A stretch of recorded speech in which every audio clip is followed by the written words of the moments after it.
안녕하세요. 사업의 첫걸음부터 성공의 정상까지 동행하는 사업 끌어주는 남자 박재형입니다. 해썹 인증받은 식육가공업 공장 계약하고 인수하면 그냥 바로 운영하면 되는 거 아닐까요? 많은 대표님들이 이렇게 생각하십니다.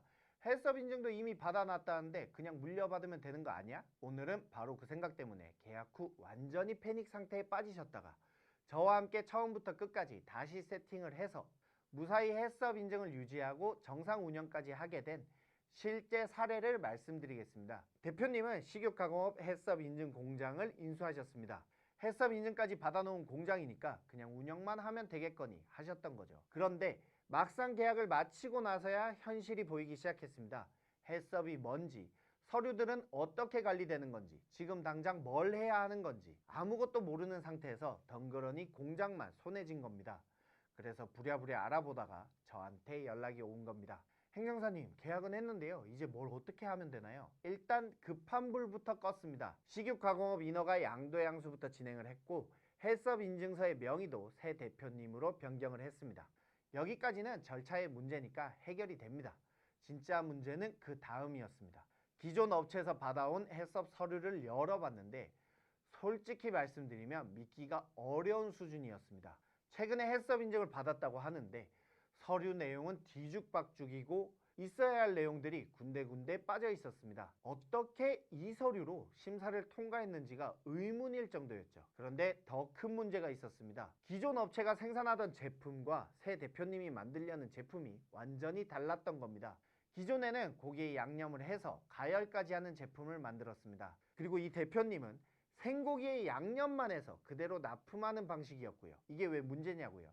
가열 공정이 있는 제품은 가열 온도와 시간이 CCP라고 부르는 관리의 핵심 포인트가 됩니다. 이 과정에서 병원성 미생물을 제어하는 거거든요. 그런데 생고기에 양념만 해서 나가는 제품은 가열 공정 자체가 없겠죠.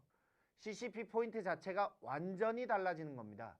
기존 서류는 이 대표님의 사업에 아무짝에도 쓸모가 없는 서류였던 거죠. 그래서 제가 한 일은 간단합니다. 처음부터 다시 했습니다.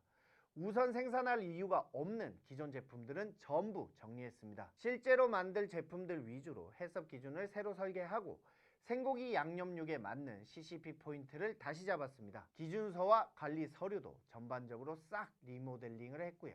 그리고 양도받은 검사 도구들, 시설들도 전부 시험 검사에 문제가 없는지 일일이 검토했습니다. 인수하면서 딸려온 장비들이 실제로 기준에 맞게 작동을 하는지 확인도 없이 그냥 쓰면 안 되거든요. 마지막으로 대표님의 교육도 빠지면 안 되죠.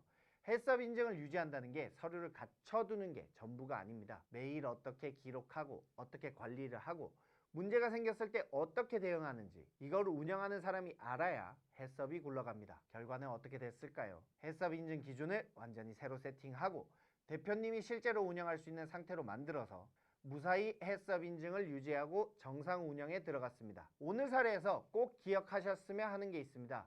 해썹 인증 공장을 인수한다고 해서 해썹까지 그대로 물려받는 게 아닙니다. 인증서 명의만 바꾼다고 끝나는 것도 아니고요. 내가 만들 제품이 기존과 다르다면 CCP부터 서류까지 전부 다시 봐야 합니다. 그리고 인수한 시설과 장비가 실제로 기준에 맞게 작동을 하는지 검증도 필수입니다.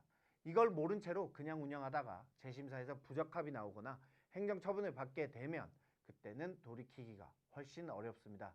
해썹 인증 공장을 인수하셨거나 인수를 고민 중이신 분이라면 계약 전에 반드시 전문가와 먼저 상담하시길 바랍니다.